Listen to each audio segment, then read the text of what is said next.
Story పేరు ఒట్టి మాటలు కట్టిపెట్టు. రచయిత ఉమాదేవి గారు. హౌరా మెయిల్ రాత్రి 10 గంటలకు ఉంది. 1 గంట తర్వాత హోటల్లో టిఫిన్ చేసి బయలుదేరుదాంరా. ఇప్పటి నుండి వెళ్ళి ఏం చేస్తాం అని రూమ్మేట్ సూర్య చెప్తే, ఈ లోపల అలా చెట్టియార్ షాపుకు వెళ్ళి సాంబార్ పొడి, రసం పొడి కొనుక్కొని వస్తాను. అవి తీసుకెళ్ళకపోతే మా అమ్మ ఇంట్లోకి రానియదు అన్నాడు భార్గవ చెప్పులు తొడుక్కుంటూ. వెళ్ళినప్పుడల్లా పెద్ద పెద్ద ప్యాకెట్లు కొని పట్టుకెళ్తుంటావు. చెట్టియార్ కొట్లు హోల్సేల్గా కొని మీ ఊళ్ళో సాంబార్, రసం పౌడర్లు రీటైల్ కొట్టు పెట్టేస్తే మంచి లాభసాటిగా ఉంటుందేమోరా జోక్ చేశాడు సూర్య. అవునరా, నాకు అదే అనిపిస్తుంటుంది. సాంబారు, రసం పౌడర్లతో పాటు మద్రాసు మురుకులు కూడా టోకును కొనేసి రిటైల్గా చిన్న షాపు ఓపెన్ చేసేస్తే హాయిగా అవి అమ్ముకుంటూ బతికేయొచ్చు. రోజంతా మనకు ఉద్యోగం పేరు చెప్పి తల తాకట్టు పెట్టుకోనవసరం లేదు అని నవ్వుతూ. 10 నిమిషాల్లో వస్తారా అని బయలుదేరాడు భార్గవ. వాళ్ళుంటున్న బ్రహ్మచారుల నిలయానికి చెట్టియార్ షాపు బాగా దగ్గరే, నడిచి వెళ్ళొచ్చు. సాయంత్రం కావటం వలన షాప్ బాగా రద్దీగా ఉంది. గల్లాపెట్ట ముందు కూర్చున్న చెట్టియార్ అష్టావధానం శతావధానం చేస్తున్నట్టు వచ్చిన కస్టమర్స్కి ఏమేం కావాలో లిస్టు రాస్తూ, లెక్కలు కడుతూ, డబ్బులు తీసుకుంటూ, పని వాళ్లకు ప్యాకెట్లు కట్టమని పురమాయిస్తూ ఏమో బిజీలో ఉన్నాడు. భార్గవుని చూడగానే సాదరంగా, ఏమప్పా నల్లందానా, రొంబ నాళ్ళై కనపడుకుంటువి, వా వా ఉళ్ళై వచ్చి కూర్చుకో అని తన పక్కనున్న పాత కుర్చీ చూపించాడు. చెట్టియార్ కుటుంబం తాత ముత్తాతల కాలం నుంచి మద్రాస్ వచ్చి స్థిరపడిపోయిన తెలుగువారు. అతనికి తెలుగువారన్నా, తెలుగు భాషన్నా అభిమానం అందరికన్నా ఒక పాలు ఎక్కువే. అందుకే ఎవరైనా తెలుగువారు చేజిక్కితే చాలు ఎడాపెడా తెలుగులో మాట్లాడేసి తన మాతృభాషాభిమానాన్ని చాటుకుంటాడు. చెట్టియార్కి భార్గవ్ అంటే ప్రత్యేకమైన అభిమానం. ఎందుకంటే అతను పశ్చిమ గోదావరి జిల్లా నుండి వచ్చాడని. చెట్టియార్ ముత్తాతలు అక్కడ నుంచి వలస వచ్చిన వారే అంటుంటాడు. ఒక్క అతనే కాదు, తమిళనాడులో ఉన్న చెట్టియార్లంతా అదే మాట అంటుంటారు. కారణం, వారి కులదైవం శ్రీ వాసవి కన్యకా పరమేశ్వరి మూలపీఠం పశ్చిమ గోదావరి జిల్లాలో ఉండడం వలన కాబోలు. ఎప్పుడైనా తీరిక దొరికితే భార్గవ చెట్టియార్ షాపుకి వచ్చి కూర్చుంటాడు. అతనితో తమిళ, తెలుగు మాట్లాడడం భార్గవకు ఒక వినోదం. ఒకసారి మాత్రం భార్గవతో చెట్టియార్ షాపుకి వచ్చిన సూర్య కత్తితో కసుక్కున ఒక పోటు పొడిచినా పర్వాలేదు కానీ సుత్తితో మనమెత్తి మొత్తుతాడ్రా బాబు అని అంటూ మళ్ళీ అటు వెళ్ళటం మానేశాడు. మరీ అన్యాయంగా విమర్శించుకురా. మీ తెలంగాణ తెలుగుని విమర్శిస్తే మీ వాళ్ళు ఊరుకుంటారా? అటు ఒరిస్సా బార్డర్లో ఉన్న తెలుగులో సగం ఒరియా కలుస్తుంది. ప్రాంతీయ ప్రభావం భాషల మీద పడక తప్పదు కదా. అయినా పాపం 100 సంవత్సరాల నుండి తమిళనాట ఉన్న మాతృభాషాభిమానాన్ని నిలుపుకుంటున్నాడు అతను. దానికి మనం సంతోషించాలి అని సమర్థిస్తాడు భార్గవ. భార్గవ వచ్చి పాత కుర్చీ మీద పదిలంగా కూర్చొని, చెట్టియార్ గారు 1 కిలో సాంబారు, 1 కిలో రసం తూలు కావాలండి అన్నాడు. ఒరే పిల్లకాయలు అని పనికుర్రాలను పిలిచి వచ్చిన ఒక కుర్రాడితో, సారువాడికి 1 కిలో సాంబారు, 1 కిలో రసం తూలు నల్లగా భద్రంగా ప్యాక్ చేసుకోండువా అని తెలుగులో ఆర్డర్ ఇచ్చాడు. ఫ్రెష్ సరుకే కదండి అడిగాడు భార్గవ. ఏమప్పా అడుగుతుంటివి, నా కడాయిలో ఎప్పుడు నల్ల సరుకుదా ఉండు, రొంబ ప్రమాదం, భయపడాదే హామీ ఇచ్చాడు చెట్టియార్. అవునండి, ప్రమాదం అని తెలుసు. అందుకే మీ సాంబారు, రసం పొడి తీసుకురాకుండా వెళ్తే మా అమ్మగారు ఇంట్లోకి రానివ్వరు. నిండా సంతోషందా. ఊరెళ్ళి ఎప్పుడు పూడుస్తావు? ఈరోజు వెళ్తున్నాను, 2 రోజుల్లో పూడుస్తాను అతని భాషని అనుకరించాడు భార్గవ. ఎవరైనా మొదటిసారి మద్రాసు వచ్చినా తెలుగువారు వారిద్దరి సంభాషణ వింటే వీరిద్దరూ ఖచ్చితంగా ఏ టెర్రరిస్టులు అనుకుంటారు. ప్రమాదం అంటే అమోఘమని, పూడ్చడం అంటే రావడమని, నల్ల సరుకు అంటే నల్ల బజారు సరుకు కాదు, శ్రేష్టమైన సరుకని అక్కడ కొంతకాలం ఉన్నవారికి కానీ తెలియదు. భార్గవ మద్రాసు వచ్చిన 2-3 ఏళ్లలో తమిళం బాగా నేర్చేసుకున్నాడు. కానీ చెట్టియార్తో తమిళం మాట్లాడితే నొచ్చుకుంటాడు అతను. అందుకే అతనితో తెలుగులో మాట్లాడి సంతోషపెడతాడు, కనీసం మంచి సరుకు ఇస్తాడని. ప్యాకెట్లు తెచ్చే లోపల అటు ఇటు చూస్తూ కూర్చున్నాడు భార్గవ. షాపు అతని తాతల కాలం నాటిది. చూడ్డానికి పాత షాపులో ఉన్న వ్యాపారం జోరుగా సాగుతుంటుంది. అచ్చొచ్చిన షాప్ అని అతను దానిని అలాగే ఉంచేశాడు. అతనికి వాస్తు మీద నమ్మకం ఎక్కువ. ఏది కదిపితే ఏ అరిష్టం అనే భయంతో మార్పులు చేర్పులు చేయలేదు. షాపు మెయిన్ రోడ్డున ఉంది. ముందు నుండి పేరున్న వ్యక్తి, జగమెరిగిన బ్రాహ్మణుడికి జంధ్యం ఎందుకు అన్నట్టు వ్యాపారం ఎలాగూ ఢోకా లేకుండా నడుస్తుంది కదా, పై మెరుగులెందుకు అనుకుంటాడు చెట్టియార్. భార్గవ తన పక్కన అంతెత్తున ఉన్న పాత న్యూస్ పేపర్లు దొంతర మీద తెలుగు వారపత్రికలు వాటిపైనున్న చిన్న తెలుగు పుస్తకం చూసి ఆశ్చర్యంతో చేతిలోకి తీసుకుంటూ, చెట్టియార్ గారు, మీకు తెలుగు చదవటం వచ్చా అడిగాడు. లేదప్పా, నాందా తెలుగు చదవలేను, మాటదా రొంబ నల్ల తెరియం. ఈ పుస్తకం అదువా? సాయంకాలం ఒరువేలెక్కర్ పలై పేపర్లు పుస్తకాలు మన దగ్గరదా అమ్మడానికి పూడ్చింది. ఇది చాలా విలువైన పుస్తకం. దీనికోసం నేను చాలా రోజుల నుండి వెతుకుతున్నాను. అప్పడియా? అయితే నువ్వే కొండుపా సాదరంగా అన్నాడు. థ్యాంక్స్ అండి, దీని ఖరీదు ఇచ్చేస్తాను. ఏమప్పా, తెలుగు వాడివి తెలుగు పుస్తకానికి డబ్బులు ఇస్తావా? వద్దులే, నల్ల పుస్తకం అంటివి, కొండుకుపో మరొకసారి చెప్పటంతో తన ప్యాకెట్లకి డబ్బులు చెల్లించి సంతోషంతో పుస్తకాన్ని కూడా ప్లాస్టిక్ క్యారీ బ్యాగ్లో పెట్టుకొని బయలుదేరిపోతుంటే, చూడప్పా, అక్కడ తట్టలో పెరుమాళ్ ప్రసాదంగా ఉంది పడం దగ్గర, పో ఎత్తుకో అన్నాడు చెట్టియార్. తట్ట కనిపించక అటు ఇటు చూస్తున్న భార్గవతో, అదేనయ్యా సామి, ప్లేట్లోదా ఉంది, ఎత్తుకో. తట్ట అంటే కంచం కదూ, మర్చిపోయాను అని మనసులో అనుకొని వెంకటేశ్వర స్వామి ఫోటో వద్ద ఉన్న చిన్న ఇత్తడి పళ్ళెంలో ఉన్న కలకండ, ఖర్జూరం ప్రసాదం తీసుకుని కళ్ళకద్దుకుని నోట్లో వేసుకున్నాడు.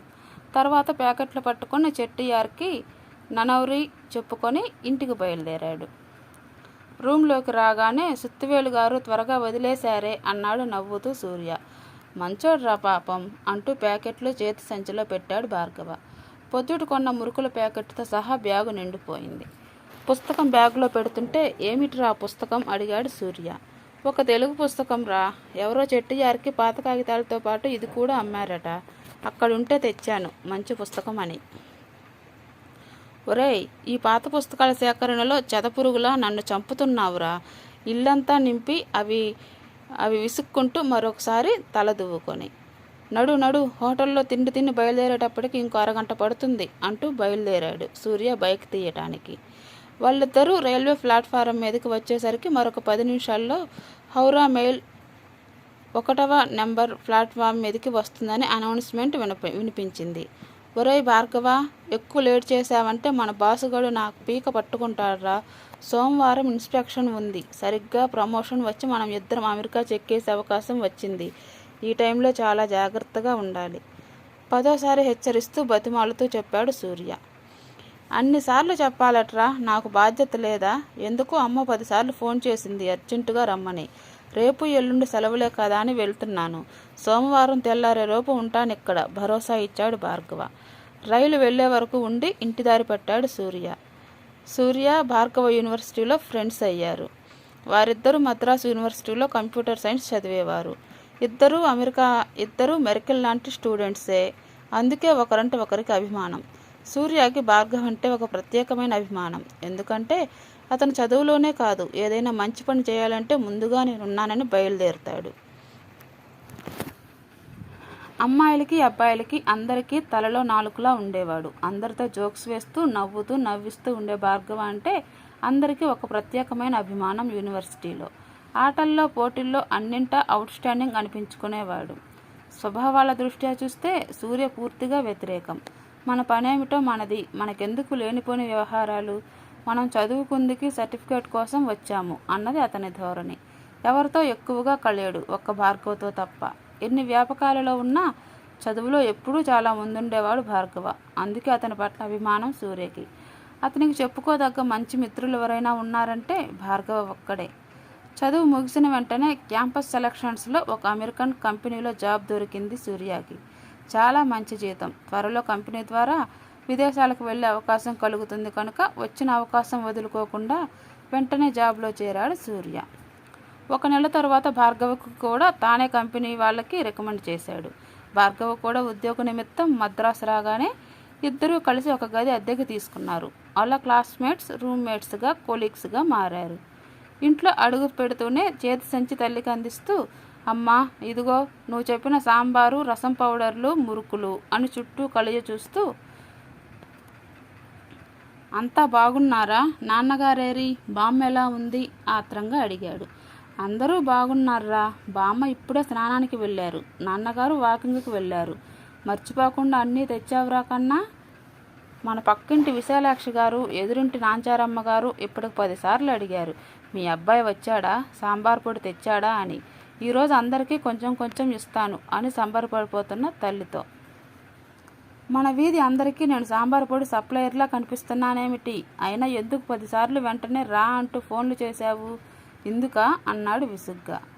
చెప్తాలేరా, ఇప్పుడే కదా వచ్చావు, వెళ్ళి కాళ్ళు చేతులు కడుక్కొనిరా, టిఫిన్ తిని కాఫీ తాగుదువు కానీ అంటూ సంచి పట్టుకుని లోపలికి వెళ్ళింది ఆమె. అందరూ క్షేమంగా ఉన్నారన్న వార్త విని అమ్మయ్యా అనుకుంటూ లోపలికి వెళ్ళాడు. స్నానం చేసి బామ్మ నాన్నగారితో కాసేపు ముచ్చటించి అలా బయట ఒక రౌండ్ చక్కర కొట్టి వచ్చాడు సైకిల్ మీద. భోజనాలు అయ్యాక అడిగాడు మళ్ళీ వాళ్ళమ్మని, ఇప్పుడు చెప్పు, ఎందుకు అర్జెంటుగా రమ్మన్నావు కొంపలు మునిగిపోతున్నట్టు? ఏం లేదురా, తాటిపాక నుండి మంచి సంబంధం వస్తేను.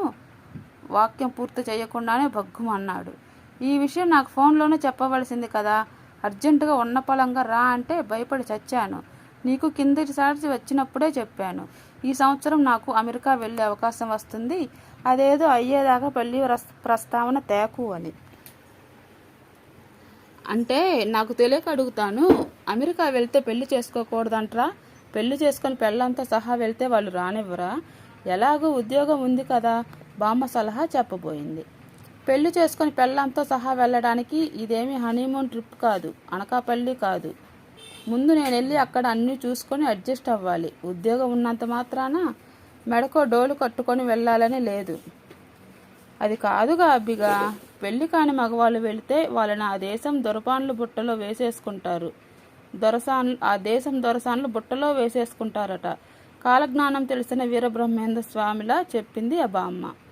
అవునే బామ్మ, ఆ తెల్ల దొరసాన్లకి నీ నల్ల మనముడి కన్నా గొప్పవారు దొరకరని హేళనగా అన్నాడు. నలుపైతేనేమిరా, సాక్షాత్తు గోపాలకృష్ణుడిలా ఉంటావు మురిసిపోతూ అందామే. ఆ గోపాలకృష్ణుడు దేవుడు కనుక అతను చుట్టూ 16,000 మంది తిరిగారు. మనకంత సీను లేదులే. అయినా నువ్వు భయపడినట్టు ఆ దేశం వెళ్ళి ఏ తెల్ల దొరసానుని చేసుకోనులే. ఇక్కడికి వచ్చి నీకు నచ్చినా నీలాంటి నల్లదాన్నే చేసుకుంటాను, సరేనా? నా తండ్రే, అన్ని తాతగారి పోలికలే. నేను నల్లగా ఉన్నా కలకలలాడుతూ ఉండేదాన్నిరా. అందుకే మీ తాతగారికి నేనంటే వాళ్ళ మాలిన ప్రేమ. అందుకే పాపం మండపేటలోని తాతయ్య మకాం పెట్టేవాడని అందరూ అనుకుంటుంటారు.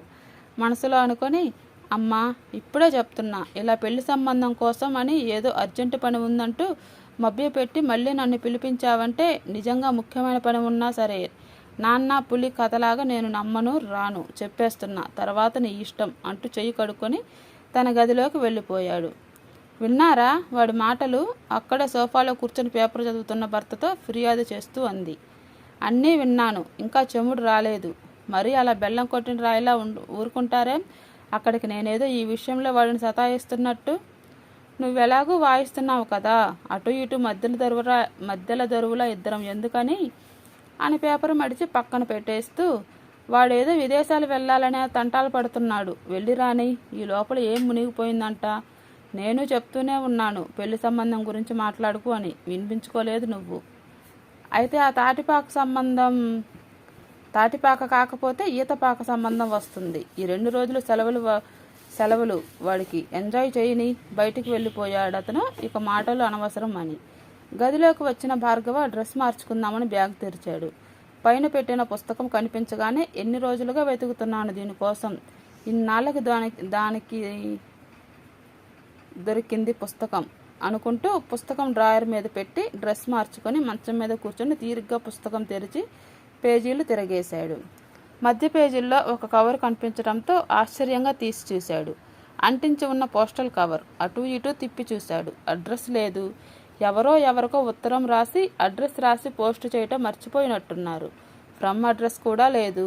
ఇదెవరిదో తెలియదు కనుక చించి చూస్తే పోలా అనుకుని కవర్ చింపాడు. అది చదువుతుంటే రెట్టింపు ఆశ్చర్యం అనిపించింది. సంబోధన లేదు, సంతకం లేదు. కొంచెం తొందరలో భాష మీద పెద్ద పట్టులేనట్టుగా శబ్ద తప్పులున్న తెలుగులో రాసినది కనుక స్పష్టంగా అర్థమవుతోంది. ఆసక్తితో శాంతం జాగ్రత్తగా చదివిన అతనికి ఒళ్ళంతా చల్లబడినట్లయింది. మళ్ళీ చదివాడు ఆ ఉత్తరంలో సారాంశం. నన్ను కాపాడండి, చాలా ప్రమాదకరమైన స్థితిలో చిక్కుకున్నాను, నన్ను రక్షించండి, ఎవరినైనా సహాయం అడగటానికి పిలుద్దామన్నా అవకాశం లేదు. కేకలు వేసినా వినిపించదు. నేనొక జైలులో ఉన్నాను. చాలా దీనస్థితిలో ఉన్నాను.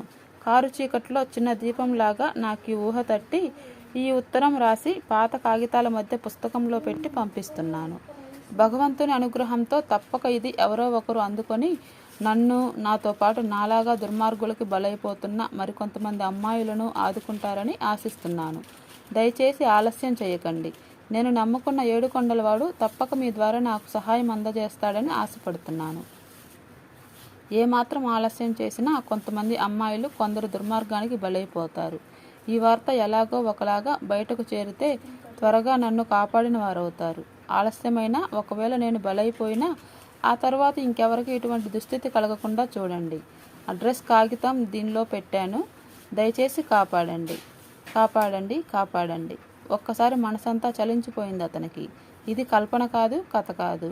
ఆపదలో ఉన్న ఒక అబల ఆర్తనాదం అనిపించింది. ఉత్తరంతో పాటు ఏదో కవరు నుండి చింపి పెట్టినట్లున్న వేరే చిన్న అడ్రస్ కాగితం ఇంగ్లీష్లో టైప్ చేయబడి ఉంది. ఆ అడ్రస్ చూస్తూనే కంప్యూటర్ ఆన్ చేసి గూగుల్ సెర్చ్కి వెళ్ళాడు. అది మద్రాస్ అడ్రస్. ఆ అడ్రస్, ఇంటి నెంబర్తో సహా గూగుల్ సెర్చ్లో దొరికింది. ఒక్కసారి అతని కళ్ళు మెరిశాయి. వెంటనే ఏదో నిశ్చయించుకున్న వాడిలా ఆ ఉత్తరాన్ని మడిచి తిరిగి కవరులో పెట్టి, కవరు యథాప్రకారం పుస్తకంలో పెట్టి, పుస్తకాన్ని బ్యాగులో పెట్టి గబగబా బట్టలు సర్దేసుకుని బ్యాగ్తో సహా బయటకు వచ్చాడు. అదేమిట్రా బ్యాగ్ పట్టుకున్నావు? అడిగింది తల్లి ఆశ్చర్యంగా. నేను అర్జెంటుగా తిరిగి వెళ్ళాలమ్మా. నాన్నగారు, బామ్మ, వెళ్ళొస్తా అని సమాధానం ఆశించకుండా గడప దాటపోతున్న భార్గవతో, అదేమిట్రా చెప్పుల్లో కాళ్ళు పెట్టుకున్నట్టు వచ్చి వెళ్తున్నావు? పెళ్లి మాట ఎత్తనులే, వద్దన్నాక బలవంతంగా మెడపట్టుకొని చేస్తామా ఏం? అది కాదమ్మా, కారణం వేరే ఉంది. కారణం ఏదైనా రేపు ఆదివారం కదరా, రేపు సాయంత్రం బయలుదేరు బతిమాలబోయింది. లేదమ్మా, అంతవరకు ఉంటే కొంపలు అంటుకుంటాయి అని సమాధానం ఆశించకుండా బయటకు వచ్చేశాడు. సాయంత్రం 4 గంటలకి కోనార్క్ ఎక్స్ప్రెస్ ఉంది. వెంటనే ఆటో పిలిచి ఎక్కి కూర్చొని రైల్వే స్టేషన్ అని చెప్పాడు. ఆటో కదలబోతుండగా వీధి గుమ్మం వరకు వచ్చిన అతని తల్లి తన చేతిలో ఉన్న ప్యాకెట్లు అతనికి అందిస్తూ, నీ కోసం తెప్పించాను, ఇవైనా తీసుకెళ్ళు అంది కన్నీళ్లతో. థ్యాంక్స్ అమ్మా అని బ్యాగులో సర్దుకొని, అమ్మా ఏమీ అనుకోకు, అర్జెంటు పని ఉంది, మళ్ళీ వస్తాను అంటున్న అతని మాటలు ఆటో సౌండ్లో కలిసిపోయాయి. తెల్లవారబోతుండగా దబదబా మోగుతున్న తలుపు చప్పుడుకి ఉలిక్కిపడి లేచాడు సూర్య. ఆదివారం నాడైనా హాయిగా పడుకోనీయకుండా ఇప్పుడెవరు బాదుతున్నారు తలుపు? విసుక్కుంటూ బద్ధకంగా వెళ్ళి తీశాడు. ఎదురుగా ఉన్న భార్గవుని చూస్తూ సంభ్రమాశ్చర్యాలతో, ఒరే నువ్వా, ఏమిటిలా హఠాత్తుగా? రేపు వస్తావనుకున్నా. అంతా బాగున్నారా మీ ఇంట్లో? సీరియస్గా ఉన్న భార్గవ్ ముఖం చూస్తూ ఆరాటంగా అడిగాడు. అంతా బాగున్నారా అని లోపలికి వచ్చి బ్యాగ్ తన మంచం దగ్గర పెడుతూ కుర్చీలో కూర్చున్నాడు. ఆదివారం మీ వాళ్ళతో గడపకుండా ఎందుకు వచ్చేసావు? రేపు తెల్లవారుజామున వచ్చినా సరిపోయేదిగా. అర్థం కాలేదు సూర్యకి. అర్జెంటు పని పడిందిరా. నాకు తెలియని అర్జెంటు పనేమిట్రా నీకు? సమాధానం చెప్పకుండా కుర్చీలో కళ్ళు మూసుకొని వెనక్కి వాలుతూ 2 నిమిషాలు ఆగి అన్నాడు. ఒరే సూరిగా, మనం ఒక సాహసం చెయ్యాలిరా. మనం అంటూ నన్ను కలపకురా. సాహసాలు చేయటం నీకు అలవాటే కనుక నువ్వే సాహసం చేయరా డెంబక. వచ్చి మళ్ళీ బెడ్ మీద వాలుతూ అన్నాడు సూర్య. జోక్ కాదురా, నిజం చెప్తున్నాను. ప్రమాదంలో ఉన్న కొంతమందిని రక్షించాలి. కళ్ళు విప్పి సూటిగా సూర్య వైపు చూస్తూ సీరియస్గా అంటున్న భార్గవును చూసి, ఇదేదో సీరియస్ మ్యాటరే అనుకుంటూ, ఇంతకీ విషయం ఏమిటి అడిగాడు.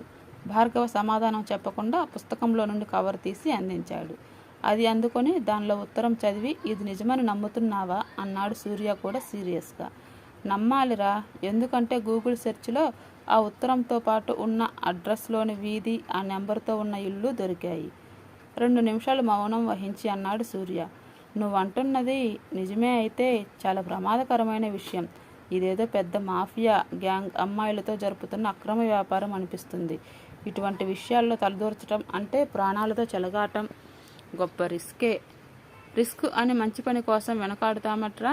మంచి పనికైనా చెడు పనికైనా రిస్క్ తీసుకొనక తప్పదు. మాఫియా ముఠా రిస్క్ తీసుకొని చెడు పని చేస్తున్నప్పుడు మంచి పని కోసం రిస్క్ తీసుకొని కొందరిని కాపాడటంలో తప్పేమిటి? ఏమోరా, నాకు ఆ గట్స్ లేవు. అయినా రేపు మన ఆఫీసులో ఇన్స్పెక్షన్ ఉంది. నువ్వు ఇలాంటి వాటిని బుర్రలో పెట్టుకొని అలక్ష్యం చేస్తే జీవితంలో గొప్ప అవకాశాన్ని పోగొట్టుకున్నవాడు అవుతావు అన్నాడు సూర్య. అవకాశాలు జీవితంలో ఇంకొకసారి వస్తాయి. ఆపదలు అంతవరకు ఆగవు. ఒక స్త్రీ ఆక్రోశిస్తూ సహాయం కోసం అర్థిస్తూ పంపిన సందేశాన్ని అందుకున్నాక ఒక భారతీయుడిగా, పైగా ఒక తెలుగువాడిగా నాకెందుకు అని పట్టించుకోకుండా ఉండటం కూడా అమానుషమే అనిపిస్తుంది. నువ్వు రిస్క్ తీసుకొని సహాయం అందించాలని వెళ్ళినా అది నిజం కాకపోతే నువ్వే ఆపదలో చిక్కుకోవలసి వస్తుంది. ఒకవేళ ఈ ఉత్తరం ఫేక్ అయి ఉంటే నీ మీద పరువు నష్టం దావా వేస్తారు. తర్వాత నీ అవకాశాలు కూడా పోగొట్టుకున్నందుకు బాధపడాల్సి వస్తుంది. ముందు తెలుసుకోవడానికి ప్రయత్నాలు చేయకుండా ఫేక్ అనుకుంటే ఎలారా? సరే, ఇంతకీ ఏం చేద్దామనుకుంటున్నావు? ఈరోజు వచ్చేయడానికి కారణం, ఇప్పుడే దానిలో ఉన్న అడ్రస్ వెతుక్కుంటూ వెళ్ళి ఆ నెంబర్ గల ఇంట్లో ఎవరున్నారో ఏమిటో ఎంక్వైరీ చేస్తాను. నువ్వు నాతో రానవసరం లేదు. ఏమైనా అవసరమైతే నీకు ఫోన్ చేస్తాను. పోలీసులకు ఇన్ఫామ్ చేద్దాం. పోలీసు వాళ్ళకి మాఫియా వాళ్ళకి లింక్ ఉంటుందని నీకు తెలియదేమిట్రా? అవునరా, నువ్వు చెప్పింది నిజమే అని లేచి నిలబడి, సరే తర్వాత ఆలోచిద్దాం, నువ్వు ఇంకా కాసేపు పడుకో, నేను అలా బయటకు వెళ్ళి కాఫీ తాగి నా పనిలో పడతాను అని తన బైక్కి తీసుకుని వెళ్ళాడు భార్గవ.